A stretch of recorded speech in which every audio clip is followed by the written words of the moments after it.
이제 명절 때 아이들이 있는 집은 이제 가끔씩 하는 놀이가 있습니다. 이제 그게 뭐냐면 사회화가 전혀 안 된 애들을 이제 앞에 딱 놓고는 1,000원, 10,000원, 50,000원, 요즘 50,000원 이렇게 되죠. 놓고 하나 고르라고. 예, 그러면 애가 이게 어떤 가치인지 모르잖아요. 그리고 숫자도 모르고. 그러면 애는 어떤 걸 고르냐면은 반짝반짝하고 보기 좋은 걸 이제 고른단 말이죠. 이제 우리 생각에는 당연히 셋 중에 하나 고르라고 하면 당연히 50,000원짜리 집을 텐데 애가 뭐 1,000원짜리 집는 거 혹은 5,000원짜리 집는 걸 보면서 깔깔 웃죠. 아, 얘 봐라. 막 깔깔 웃죠. 근데 이거 뭐 사실은 이제 가치의 싸움이죠. 왜냐면은 사회화가 된 애들은 이제 사회 속에서 이제 숫자를 알고 이걸로 뭘 할 수 있는지를 아니까 이거를 가지고 이제 뭐가 크고 작은지를 정확하게 아니까 당연히 큰 돈을 고르죠. 그런데 사회화가 안 된 애들은 가치가 이 돈을 가지고 뭐 할 수 있느냐가 아니라 이게 이쁘냐 안 이쁘냐의 차이일 뿐입니다. 그런데 사실 그걸 하는 거는 애들에 대한 조롱이자 동시에 애들에 대한 참 몰지각한 이해죠. 애들은 중요한 거는 어차피 자기 엄마들이 다 사주고 자기 아빠들이 다 갖다 대령하기 때문에 이게 당장 이쁘고 이게 중요한 거예요. 이쁘면 그걸 가지면 그게 자기한테 더 가치로운 거잖아요. 가치가 달라져. 그런데 우리는 이제 거기를 보면서 야, 어떻게 재밌네. 어떻게 1,000원짜리를 골라. 이렇게 얘기를 하면서 우리도 사실은 똑같은 짓이죠. 짓을 하는 거라고 생각하면 여러분 어떻습니까? 저는 이거를 어디서 보냐면 장례식 때 보거든요. 우리 교회에서 저희 장례하면서 아직까지 그런 일은 없었었는데 좀 이렇게 집안에 재산이 있으신 분들 장례를 하다 보면 분위기가 이상하게 돌아갈 때가 있습니다. 예. 당연히 와서 예배를 드리고 뭐 입관하고 발인하고 막 이런 순서가 되면 맨 처음에는 이제 부모님이 돌아가시니까 당연히 이제 슬픔 가운데 있죠. 그런데 좀 이렇게 숨을 돌리고 뭔가 좀 이렇게 여유가 조금 생기기 시작하고 손님들을 이제 맞이하고 막 이러시다 보면은 나중에는 좀 서로 간에 좀 알게 모르게 실랑이가 벌어지게 되죠. 그리고는 화장터에 가서 이제 천국 황소년 예배죠. 이제 드리고 화장터의 그 공간들이 있잖아요. 유족들을 위한 공간에 이제 딱 가서 있다 보면 거기에서 이제 어김없이 빵 터지는 경우를 제가 몇 번 봤습니다. 그 이유가 대부분은 돈이죠. 그 고인이 남긴 그 유산, 예. 그 유산 분배, 뭐 우리가 뭐 TV에서 너무 많이 보니까요. 나는 어머니를 모셨는데 넌 뭐했니? 뭐부터 시작해서 옛날에 형님은 어머니한테 돈 얼마 받아갔잖아요. 뭐부터 시작을 해서. 예, 그게 적은 돈에도 그렇게 반응을 하는데 그게 큰 돈이기 시작을 하면 나중에는 얼굴 안 보는 경우도 좀 봤습니다. 예. 그리고 심지어는 고인이 살아 생전에 소위 말해서 분배를 좀 실패하신 분들이 있어요. 가끔 예를 들어서 큰 아들을 너무 사랑하고 작은 아들이나 작은 딸들은 좀 이렇게 덜 사랑하신 분들, 아니면 반대로 예전에는 보면은 아내가 둘인 분들이 있어요. 뭐 일찍 돌아가셨거나 아니면 진짜 집안에 아내가 둘인 분이 있더라고요. 근데 그런 경우 같은 경우는 정신 부인이 아니라 후처죠. 후처분의 그 자녀를 더 아끼는 분이라든가 이런 경우도 제가 봤는데 이제 그러면 이제 그때 그 고인이 돌아가셨을 때 소위 말해서 고인이 남겨놓은 나쁜 유산들을 가지고 그 해묵은 감정을 가지고 싸우는 거를 제가 진짜 많이 봤습니다. 그걸 보면서 전 느끼는 게 아니 사람이 죽는데 죽으면은 끝인데 이 세상에서는요 최소한 그러면 뭐가 중요한지를 고민해 봐야 되는 가치 싸움이 일어나야 되는 거잖아요. 그때는 우리의 생명, 우리의 인생, 그죠?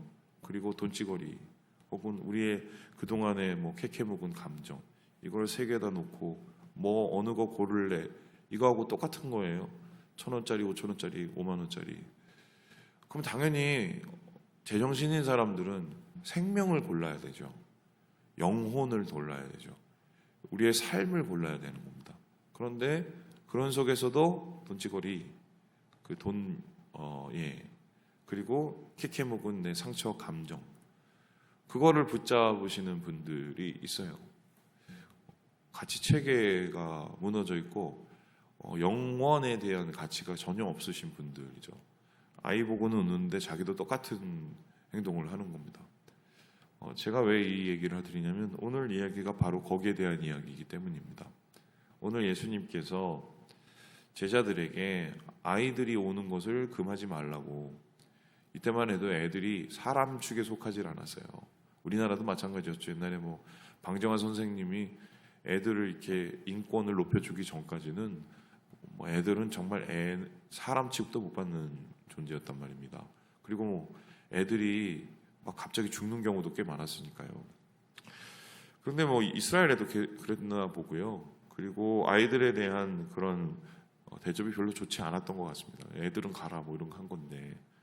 그런데 예수님께서는 갑자기 꾸짖으시면서 제자들을 꾸짖으면서 아이들을 향해서 이런 얘기를 하십니다. 우리 함께 16절의 말씀을 같이 한번 읽어보도록 하겠습니다. 시작. 예수께서 그 어린아이들을 불러 가까이 하시고 이르시되 용납하고 금하지 말라. 하나님의 나라가 이런 자의 것이니라. 하나님의 나라는 어떤 자의 것이라고요? 이런 자. 이런 자는 누굽니까? 아이들이 천국에 들어간다고 이야기를 하고 있습니다. 이것은 당시의 생각을 완전히 뒤집는 생각인데, 아이들은 지식이 작고 아이들은 능력치가 낮죠. 그리고 아이들은 대우를 받지 못하는 상황입니다. 하나님 나라에 입구까지 가 있는 사람들은 대부분 종교적으로 뛰어난 사람이라든가 아니면은 그 당시 유대의 개념으로 보면 부한 사람이었습니다. 왜냐하면 부는 하나님의 복에 이 가치 체계에 딱 맞는 사람이었거든요. 쉽게 설명하면 아브라함처럼 돈이 많은 사람이 하나님의 복을 많이 받고 하나님의 복을 많이 받은 사람이 천국에 간다고 생각하는 좀 잘못된 신학을 가진 사람들의 시대였어요. 근데 그 시대에서 예수님께서는 전혀 천국하고 멀 것 같은 애들을 향해서 얘네들이 천국 가는 거야 라고 얘기를 했습니다. 그 이유가 무엇일까? 17절에는 조금 더 자세하게 설명을 하는데, 어린아이와 같이 하나님의 나라를 받아들이지 않으면 거기 못 들어간다라고 했습니다. 하나님의 나라를 어린아이처럼 받아들인다라는 것이 뭔가요? 뭐 이런 거죠. 지금 애들이 예수님 앞에 가지 않습니까? 그런데 막 제자들이 막 혼내고 너 애들은 가라 하고, 또 사람들은 막 애들에 대해서 귀찮게 여기고, 그런 가운데서도 애들은 그냥 예수님을 만나러 갑니다. 뭐 하나에 꽂힌 거죠. 예수님 옆에 꽂힌 거예요. 그래서 예수님께서 복을 주시는 것을 받기 위해서, 예수님께 복을 받기 위해서 가죠. 거의 배는 게 없는 겁니다. 이런 경우가 애들한테 간혹 있는데, 여러분 애들 키워보시면 알지만 애들에게 그 키워는 그 양태의 성장기에 뭐 하나씩 꽂힐 때가 있어요. 뭐 어떤 애는 막 기차에 꽂히고, 어떤 애는 뭐 문 서랍에 계속 꽂힌 애가 있었어. 열었다 닫았다 열었다 닫았다.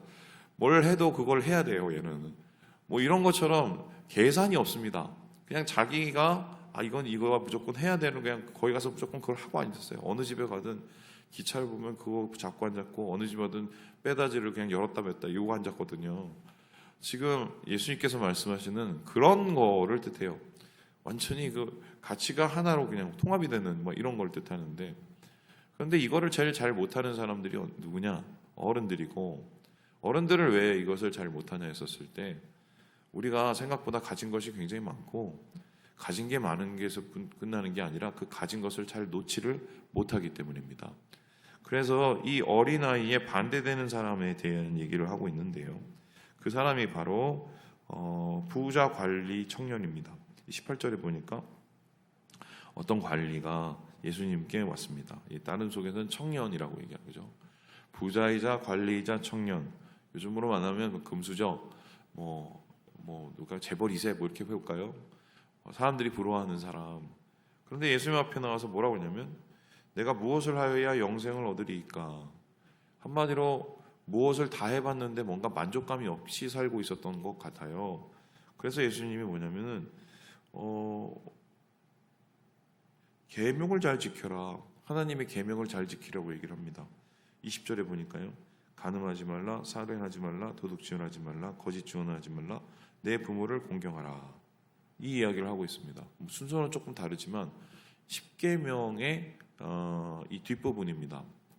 10계명의 뒷부분은 여러분 아시는 것처럼 하나님과 인간이 아니고 인간과 인간의 관계를 뜻하죠. 5계명, 그 부모를 공경하는 것부터 시작해서요. 남의 것 탐내지 말라는 것으로 이제 끝이 나는 이 6가지 계명은 다 내가 우리 이웃과의 어떻게 관계를 설정할지에 대한 얘기입니다. 그랬더니 이 이야기를 했더니 21절에 뭐라고 그러냐면은 내가 어려서부터 이거 다 지켰습니다라고 했습니다. 이렇게 계명을 다 지켰다는 말도 되게 어려운 말이거든요. 근데 이렇게 했는데도 만족감이 없는 거예요. 이렇게 했는데도 내가 뭔가 천국에 갈 수 있다는 확신이 없는 거예요. 뭐 어떻게 생각하면 되냐면 이런 겁니다. 요즘에 한 지난 10년간 통계 자료를 보면 개신교, 그러니까 우리 교회들이죠. 교회들을 다니다가 교회를 안 다니거나 타종교로 넘어가신 분들이 꽤 돼요. 그 타종교가 뭐냐면 이단 말고요. 그 가톨릭, 그리고 심지어는 불교로 개신교 다니다가 넘어가신 분들이 있습니다. 근데 뭐 전체적으로 보면 지난 몇 년간은 불교도 줄고 가톨릭도 줄고 교회는 왕창 줄고 뭐 이렇게 보시면 되겠어요. 근데 특별히 가톨릭 간 사람들한테 물어봤습니다. 왜 교회 다니다가 성당 다니게 됐냐고 물어봤더니 이분들이 2가지를 얘기를 했어요. 뭐냐면은 교회가 짝퉁 같다는 거예요. 그리고 교회가 나를 너무 불편하게 한다는 겁니다. 이제 무슨 소리냐면 아시는 것처럼 이제 성당에 딱 들어가 보시면 아는데 기본적으로 성당은 건축에 굉장히 능합니다. 왜냐하면 2000년 동안 건축만 하셨잖아요. 그러니까 사람들이 들어가면은 뭐를 가지고 거룩하게 느낄 줄 알아요. 그래서 그런 장치들 또 그러한 건축 구조에 아주 능하기 때문에 한마디로 건물을 되게 잘 짓습니다. 그리고 성당에 가보면 조용합니다.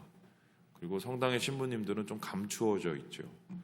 그리고 성당에서는 술, 담배 한다고 뭐라고 하거나 쫓아내지도 않고요. 심지어 성당에서는 11조도 적게 냅니다. 제가 알기로 30분의 1조인가 뭐 그렇게 내는 걸로 알고 있는데 적어요. 거기에 비해서 이제 교회는 오면은 시키는 건 엄청 많죠. 뭐 형제님, 자매님 하는데 막 말은 형제님, 자매님이지 나가면은 그냥 쌩까죠. 죄송해요. 그리고 거기서 끝나는 게 아니죠. 뭐 이게 막 소리 지르고 뭐하고 뭐 하는데 막 사랑한다고 뭐하고 하는데 실제로 보면은 막 쥐뿔도 없는 거예요. 그냥 공허한 메아리 같은 그런 느낌이 이분들한테는 드는 거죠. 사실 그 소리가 뭐냐면 뭔가를 다 열심히 하고 교회생활 열심히 하고 신앙생활 열심히 하는데 마음이 공허하다는 소리예요. 그럴 때 사람들은 이게 맞나 질문을 하는 거거든요. 지금 예수님 앞에 나왔던 이 관리는 그런 문제였던 것 같아요. 내가 유대교에서 말하는 거 다 지키고 뭐 하는 거 다 하고 그리고 내가 복도 받아갖고 내가 부자고 그러면 천국 문턱에 제일 가였어야 되는데 왜 나는 공허합니까? 이렇게 질문을 하고 있는 겁니다. 그랬더니 예수님께서 거기에 대해서 이렇게 얘기를 하시는데 우리 함께 22절을 한번 읽어보시도록 하죠. 22절입니다. 시작. 예수께서 이 말을 들으시고 이르시되 내게 아직도 한 가지 부족한 것이 있으니 내게 있는 것을 다 팔아 가난한 자들에게 나눠주라. 그리하면 하늘에서 내게 보화가 있으리라. 그리고 와서 나를 따르라 하시니 다 팔아서 가난한 사람 나눠주라고 합니다. 그럼 예수 믿으면 다 팔아서 가난한 사람을 나눠주고 오늘부터 내가 그지로 살아야 되느냐 이 소리는 아니죠. 물론 이 초대교회 때 물건을 이렇게 팔아서 자기 전 재산을 기부한 사람들도 있었어요. 예를 들어서 바나바 같은 사람들이 그런 사람들이고요. 근데 우리가 착각을 하는 게 모든 초대교인들이 다 재산을 팔아서 하나님의 그 공동체를 위해서 쓴 게 아닙니다. 자원하는 사람만 그렇게 해서요. 하나님께서 마음을 주시는 사람. 그래서 예를 들어서 아나니아와 삽비라 같은 경우는 자원하지 않았는데 사람들에게 보이려고 억지로 그렇게 하다가 돈을 감추다가 결론적으로 하나님 앞에 그 문제 때문에 목숨을 잃게 되지 않습니까? 자원해서 하는 거죠. 자원해서. 특별히 예수님께서 이 부자 청년을 향해서 이런 과도한 요구를 한 이유는 무엇이냐면 이 사람은 마음속에 그런 부름이 계속 있던 거예요. 공허한 마음. 왜 그럴까? 그 공허한 것은 이미 다 채워져서 더 이상 채울 데가 없는 그 마음 때문이었던 것이죠. 정말 자기가 가치를 더 중요한 것을 위해서 내가 붙잡고 있는 걸 다 내려놓을 수 있는지 그 질문을 하고 있는 거란 말입니다. 그런데 흥미로운 것은 여기에 대해서 큰 부자였던 이 청년이 어떻게 하죠? 23절에 보니까 이 말씀을 듣고 심히 근심하면서 돌아가게 되죠. 예. 그래서 이 사람은 어떻게 보면 수제자가 될 수 있는 그 기회를 놓쳐버리고 만다. 자, 그렇다면 이제 생각을 해봅니다. 물론 이 세상을 살아야 되면 돈도 필요하죠. 이 세상을 살기 위해서는 관계도 필요하고 힘도 필요하고 다 필요합니다. 그런데 그거는 이 세상을 살아가기 위해서잖아요. 그죠? 궁극적으로 예수를 믿는 사람들은 이 세상에 사는 게 끝이 아니에요. 우린 준비를 하는 사람이고 그 준비라는 것은 이사갈 준비하는 사람들입니다.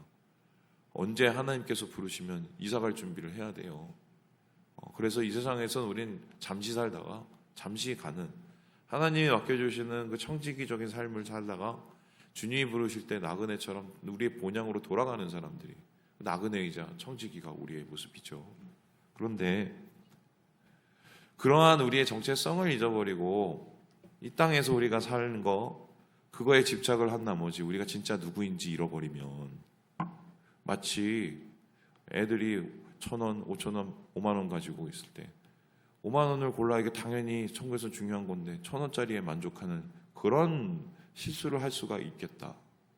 그런데 이런 크리스찬들이 생각보다 굉장히 많고요. 심지어는 이런 목사님들이 굉장히 많습니다. 저도 지금은 지풀도 없으니까 그러지 나중에 많이 생기면 어떻게 될지 잘 모르겠죠. 그때는 여러분이 얘기를 해주셔야 돼요. 근데 그런 거예요, 사람이. 충격적인 얘기 하나고 마치도록 하죠.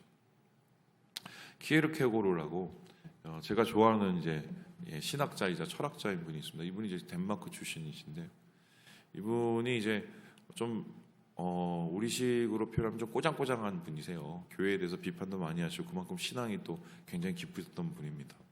이분이 그 당시에 크리스찬에 대해서 니들이 어떤 모습인지 알아 하고 얘기하면서 예화를 하나 들었어요. 그 예화가 뭐냐면 기러기 얘기입니다. 기러기가 이렇게 지금도 보면은 뭐 이게 날아다니고 막 이러죠. 부위편대로. 그러다가 이제 시기가 되고 때가 되면은 다른 데로 또 날아갑니다. 그러니까 철새죠. 철새는 철을 따라 움직이는 게 철새입니다.